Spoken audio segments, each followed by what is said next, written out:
Kacang bawang spesial terenyah tahan lama tanpa digoreng, rasanya enak kebangetan. Yuk kita bikin. Rebus dulu air bahan rendamannya pakai marble set cookware Idealife tipe L22A. Nah, kalau sudah kita masak sampai mendidih dulu. Kalau udah mendidih, masukkan ke dalam kacang tanah yang udah dicuci.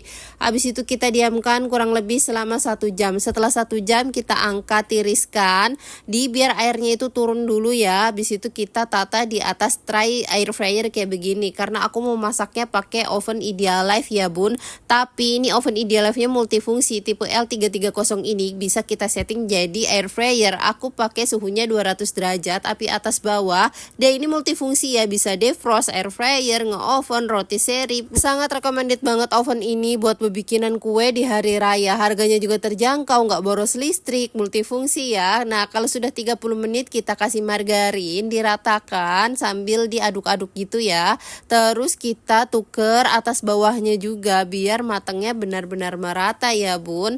Nah, ini nggak usah capek-capek deh kita ngaduk-ngaduk mulu kayak ngegoreng ya. Kita bisa tinggal sambil kerjain kerjaan rumah deh. Atau kalau kalian mau diganti kacang mede juga boleh ya, rasanya tetap sama-sama enak.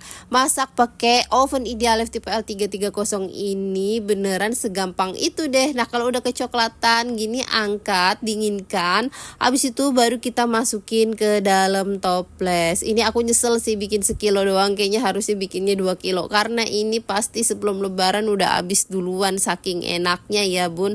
All cookware di video aku beli di Idealife. Yuk cobain bikin juga di rumah moms.